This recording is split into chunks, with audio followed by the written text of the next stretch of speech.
What's up YouTube, this is Falcon8991 and I'm going to be bringing you a top 10 budget decks of December 2015. So let's get started. Number 10 I have Fire Fist. They're an explosive deck focused on summoning your Beast Warrior type monsters and swarming the field with Spirit and Leopard and Horse Prince and more all around controlling your opponent. So it's a pretty good deck. Rekindling's at 1, that kind of stops them a little bit but not really that much. But they're still a good deck, so I have them at number 10. Number 9, I have Geargias. With Geargia gear back to 3, they're a lot more explosive than they used to be, and you can even combine them with Karakuris. This makes them a lot more explosive, and just an OTK based deck. They're still a little bit slow though, because you have to set armor turn 1, and Geargia gear if you have it, and just swarm the field on your next turn. Number 8, I have Yosenjus. I have them on here because you can main deck a bunch of Floodgates, like Lose 1 Turn, Macrocosmos, Dimensional Fissure, and really any other ones you want to. Mind Crush if you want to. That's not really a Floodgate though.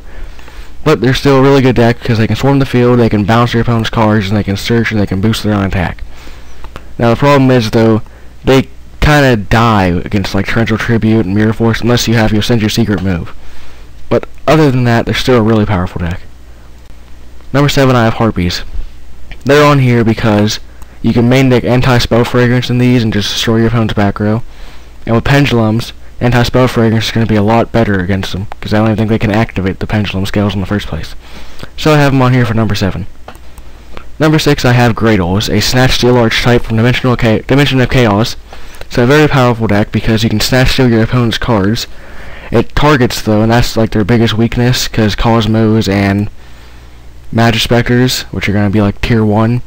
But any other deck though, they're really good against them because you can just Snatch Steal their monsters, use them against your opponent, or you can just synchro with their monsters wherever you want to. Best of all, if your Gradle dies while it's equipped to it, they don't get their monster back, it's destroyed. Number 5, I have Heroes. Darklaw is still a really powerful card. It's not as powerful as it used to be, but it's still really good. And with Rhoda down to 1, they're kind of lost a little bit of consistency, but they can still use Emergency Call now. But they can't search out like Goblinberg or anything like that, but they're still really good. Number 4, I have Despots. Now I haven't really tested these that much, but they seem to be a really good deck, especially with the new support they're getting in Breakers of Shadow in January.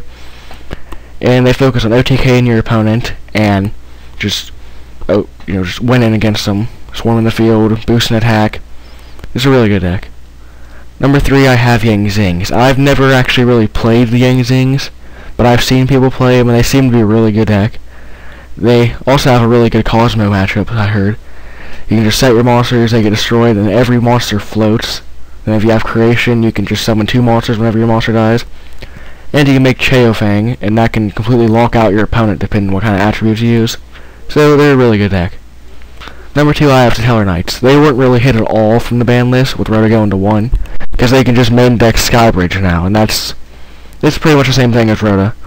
So they're still a really powerful deck. You just gotta main deck more stuff that can help you against your opponent. And I think they can main deck Anti-Spell Fragrance. So they're really good. Number 1, I have Blackwings. I'm a little bit biased towards Blackwings though, because I use them like all the time. But they're always getting new support from Konami. They're not gonna let them die. So they're always gonna be a good deck.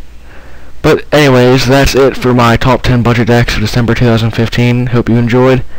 And like, comment, subscribe. Falcon8991 out.